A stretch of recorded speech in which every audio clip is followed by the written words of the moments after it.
নমস্কার বন্ধুরা, welcome to সম্পাস kitchen. আজকে নিয়ে এসেছি আমাদের সকলের পছন্দের দই ফুচকা রেসিপি। চলুন দেখে নিই দোকানের মতন পারফেক্ট দই ফুচকা বাড়িতে খুব সহজে আমরা কি করে তৈরি করব। আশা করি রেসিপিটা সকলের পছন্দ হবে আর লাইকও পাবে। ভালো লাগলে প্রিয়জনদের সাথে শেয়ার করতে ভুলবেন না। সবার প্রথমে আমি তৈরি করে নেব দই ফুচকার জন্য মিষ্টি চাটনি। তার জন্য কিছুটা পরিমাণ তেঁতুল আমি ঘন্টাখানিক ভিজিয়ে রেখেছি। এবারে তেঁতুলটাকে জলের মধ্যে ভালো করে মিশিয়ে নেব। এবারে একটা ছাঁকনি দিয়ে এটাকে ছেঁকে নেব যাতে তেঁতুলের অবশিষ্ট অংশটা আলাদা হয়ে যায়। এইভাবে তেঁতুলের কাইটাকে আলাদা করে নিলাম। এবার একটা প্যানের মধ্যে আমি 2 কাপ জল নিয়ে নিলাম। এর মধ্যে দিয়ে দিচ্ছি 1/3 কাপ পরিমাণ চিনি। এবারে এটাকে আমি হাই ফ্লেমে রান্না করব।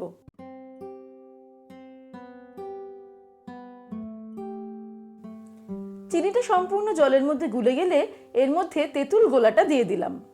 তারপরে এটাকে আবারও হাই ফ্লেমে রান্না করতে হবে। এই সময়ে এর মধ্যে দিয়ে দিচ্ছি একদম ছোট ছোট করে টুকরো করে কেটে রাখা আমসত্ত্ব।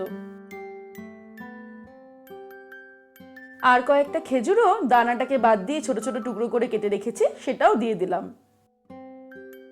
এবারে এটাকে 7-8 মিনিট ফুটিয়ে নিতে হবে।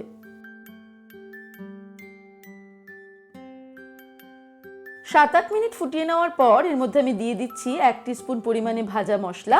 এই ভাজা মশলা রেসিপির লিঙ্কটা আমি ডেসক্রিপশনে দিয়ে দেব। বিট নুন দিয়ে দিচ্ছি 1/2 টিস্পুন। 1/2 টিস্পুন পরিমাণ কাশ্মীরি রেড চিলি পাউডার দিয়ে দিলাম, তবে বাড়িতে লাল রং থাকলে সেটাও দেওয়া যেতে পারে। সবকিছুকে ভালো করে মিশিয়ে নিয়ে মিডিয়াম টু হাই ফ্লেমে আরো 2 মিনিট এটাকে ফুটিয়ে নেব।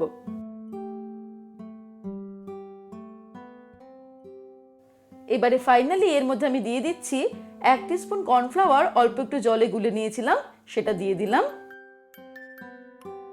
তারপরে নাড়তে নাড়তে আমাদের আরো 2 মিনিট রান্না করতে হবে। একটা কথা খেয়াল রাখতে হবে, নুন আর মিষ্টির পরিমাণটা কিন্তু স্বাদ অনুসারে দিতে হবে। আমাদের মিষ্টি চাটনি একদম তৈরি হয়ে গেছে। এই মিষ্টি চাটনি কিন্তু দই ফুচকা ছাড়াও দই বড়া, পাপড়ি চাট, ভেলপুরি, সিঙ্গারা এগুলোর সঙ্গেও খুবই ভালো লাগে খেতে। আর এই সমস্ত রেসিপিগুলি অলরেডি সম্পাস কিচেনে শেয়ার করা রয়েছে, যা দেখার জন্য ইউটিউবে গিয়ে সার্চ করুন দই বড়া রেসিপি বাই সম্পাস কিচেন বা সিঙ্গারা রেসিপি বাই সম্পাস কিচেন, তাহলেই পেয়ে যাবেন। এবারে চলুন চটপট দই ফুচকাটা তৈরি করে নেওয়া যাক। আমার শেয়ার করা এমনই দারুণ দারুণ রেসিপি দেখার জন্য আজই সম্পাস কিচেন চ্যানেলটি সাবস্ক্রাইব করে নিন। আর আমার সমস্ত নতুন নতুন রান্নার নোটিফিকেশন পেতে বেল সাইনে ক্লিক করে অল নোটিফিকেশন অ্যাক্টিভ করে নেবেন। এবারে দই ফুচকার জন্য আলু মাখার পালা। আমি 2টো আলু সিদ্ধ করে নিয়েছি। এবারে আলুগুলোর খোসাটাকে ছাড়িয়ে নেব। আলু দুটোকে প্রথমে খুব ভালো করে ম্যাশড করে নিতে হবে।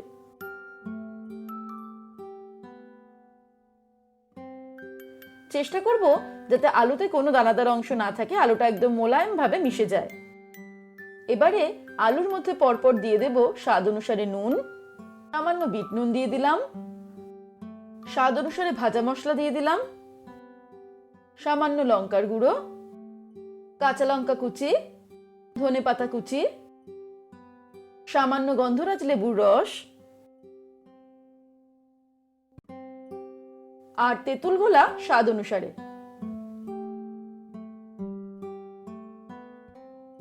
এবারে সবকিছুকে ভালো করে মাখিয়ে নিতে হবে।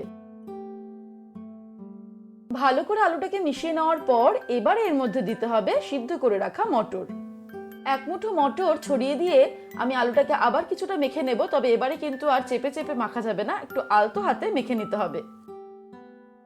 দই ফুচকার জন্য আলু মাখা আমাদের কমপ্লিট হয়ে গেল। এবারে আমি একটা ফুচকা নিয়ে নিয়েছি। ফুচকার ওপরটা ভেঙে তার মধ্যে মেখে রাখা আলুটা নিয়ে নিলাম।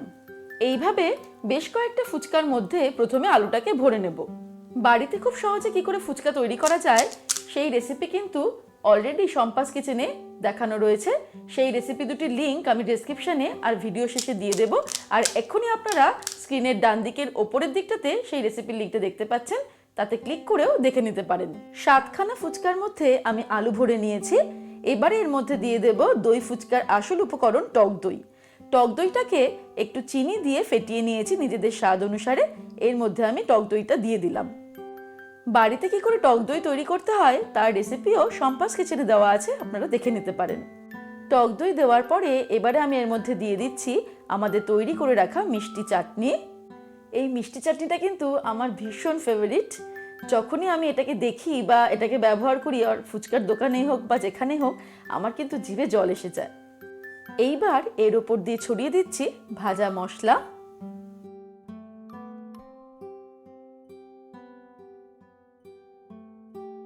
ছড়িয়ে দিলাম ধনেপাতা কুচানো।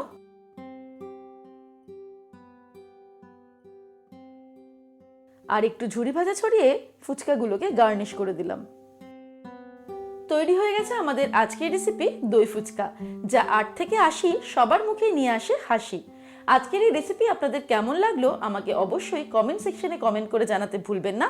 ভালো লাগলে লাইক করুন এবং ছোট বড় সকলের সঙ্গে শেয়ার করুন। আর এরকমই দারুণ দারুণ রেসিপির আপডেট পাওয়ার জন্য এক্ষুনি সম্পাস কিচেন চ্যানেলটিকে সাবস্ক্রাইব করে নিন আর বেল নোটিফিকেশনটা অ্যাক্টিভ করে নেবেন। ভালো থাকবেন, সুস্থ থাকবেন। আমি আবার হাজির হব নতুন নতুন রেসিপির সঙ্গে। নমস্কার।